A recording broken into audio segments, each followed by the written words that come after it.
कश्मीर के आदरणीय कुलपति महोदय प्रोफेसर एन रविंद्रनाथ जी से भी निवेदन है कि वो सभागार में उपस्थित है कि वे महामहिम उपराज्यपाल से अपना सम्मान ग्रहण करें। श्री जयंत अरोड़ा जी, आप भारतीय जीवन बीमा निगम मानव संसाधन विकास उत्तरी क्षेत्रीय कार्यालय नई दिल्ली के प्रादेशिक प्रबंधन है, वे प्रायोजक भी हैं, उनसे भी निवेदन है कि वह भी आके अपना सम्मान ग्रहण करें।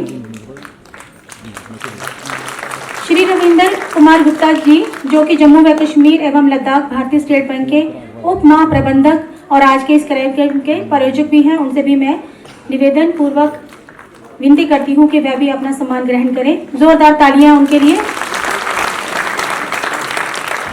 श्री नीरज कुमार आनंद जी से निवेदन है कि वे मंच पर आ जाएं और अपना सम्मान ग्रहण करें।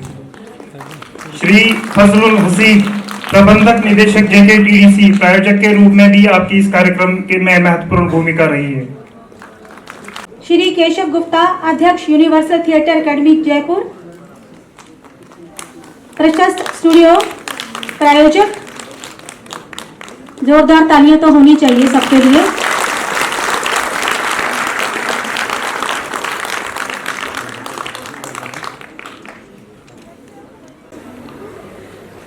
मंडलायुक्त कश्मीर श्री विजय विदुड़ी जी, प्रबंध निदेशक जम्मू कश्मीर बैंक श्री बलदेव प्रकाश जी, सचिव जम्मू कश्मीर एकेडमी जो आर्ट्स कल्चर और कला संस्कृति और भाषा संस्थान की सचिव श्रीमती हरविंदर कौर जी, प्रख्यात कवि कुमार मनोज जी,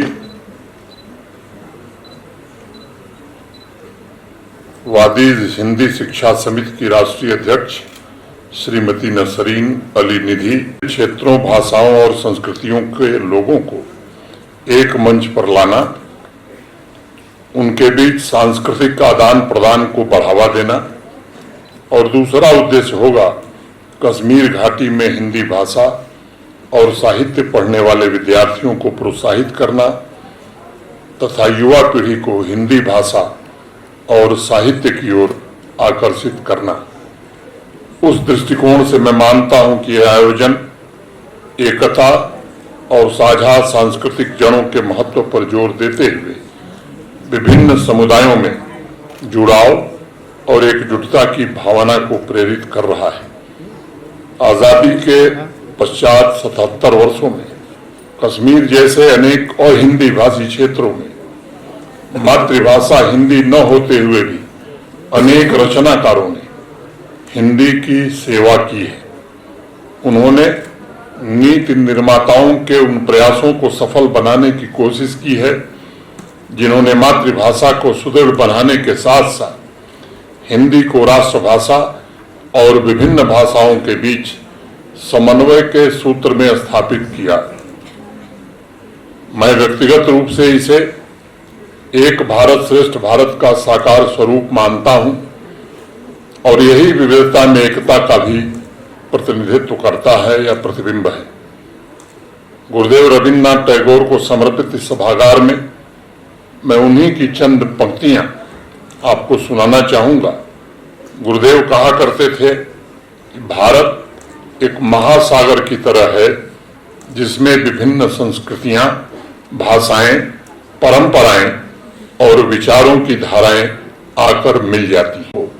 जोड़ने की सबसे प्रमुख ताकत देखी हमारी संस्कृति में कहा गया है, उत्तरम यत् समुद्रस्य हिमाद्रश्चैव दक्षिणम वर्षतद भारतम नाम भारती यत्र संतति।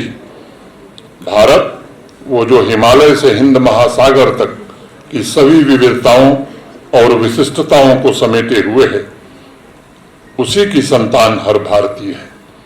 मैं समझता हूं हिमालय से हिंद महासागर की जितनी भी भाषाएं हैं उसको जोड़ने की ताकत हिंदी में है। कश्मीर के संदर्भ में भी ये बात प्रासंगिक है। अगर पुरातन काल से भाषाओं पर आप दृष्टि ले जाएंगे तो कश्मीर में प्राचीन काल से संस्कृत प्रभावशाली रही थी।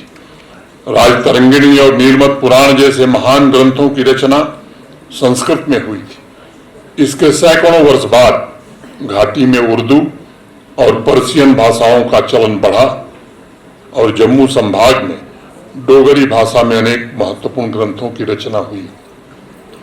सन 1966 में राजकुमारी राजदान का लेख छपा, जिसमें कश्मीर की व्याख्या करते हुए उन्होंने लिखा था, सुरपुर और कश्मीर दोउन में को अति सुंदर, को शोभा को भौन, रूप को कौन समुंदर। कला, कौशल और संस्कृति की दृष्टि से कश्मीर का स्थान दुनिया में अन्यतम रहा है। कश्मीर का ऐसा वन लगभग सभी भाषाओं में मिलेगा। राष्ट्र की विविधता के साथ समन्वय के लिए अक्टूबर 1965 में कश्मीर हिंदी परिषद का गठन हुआ था और श्री गुलाम मोहम्मद मुख्तार को परिषद का संरक्षक बनाया गया था। कविताओं की प्रधान प्रेरणा रहस्यमूलक और ईश्वर अनुभूति है। कबीरदास ने लिखा, आखंडिया झाई पड़ी पंथ निहार निहार, जीवटिया छाला पड़ा राम पुकार पुकार। और ललेश्वरी ने भी वही लिखा, लोलुकी व्यखुल वाली बिसिम कोकल चाजिम तू रजूस रसु। अर्थात मैंने प्रेम रूपी ओखली में अपने हृदय को पीस डाला और बुरी मानसिक प्रवृत्तियों का निवारण करने के उपरांत मैं एक रस हो गई। ऐसा एकत्व भाव और ऐसी समानता अद्भुत है। शमशेर बहादुर सिंह जी ने लिखा, वो अपनों की बातें, वो अपनों की खुशबू, हमारी ही हिंदी, हमारी ही उर्दू। एक कोयल बुलबुल के मीठे तराने, हमारे सिवा इनका रस कौन जाने।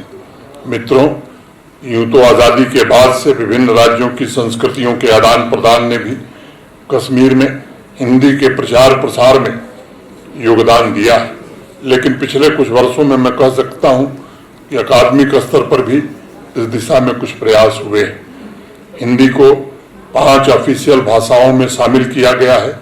जम्मू कश्मीर की पुरातन संस्कृति एवं भाषाओं जैसे कश्मीरी, डोगरी, उर्दू, गोजरी, पहाड़ी, पंजाबी, सीना को भी कैसे विकसित किया जाए, इसके लिए महत्वपूर्ण कदम उठाए जा रहे हैं।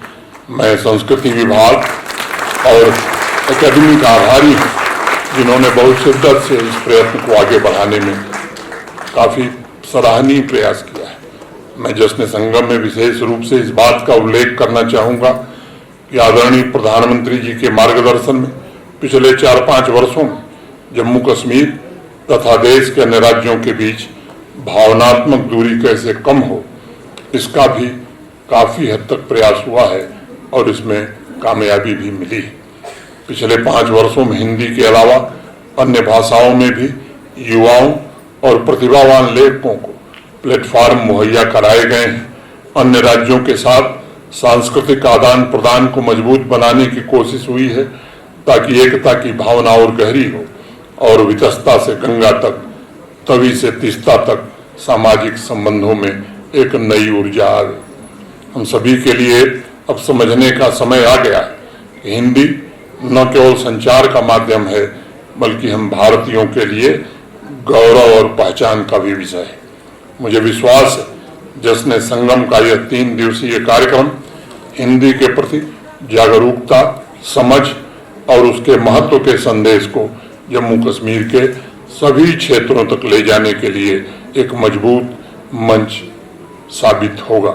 साथ ही इस आयोजन के तहत विभिन्न कार्यक्रम युवाओं और विद्यार्थियों को हिंदी भाषा के उपयोग के अलावा संस्कृति और विरासत के विभिन्न पहलुओं के बारे में भी जागरूक करेगा। एक बार पुनः संस्कृति विभाग, अकादमी तथा वादी हिंदी शिक्षा समिति को इस आयोजन के लिए हृदय की अंतरंग गहराइयों से बहुत बहुत बधाई और शुभकामनाएं देता हूं।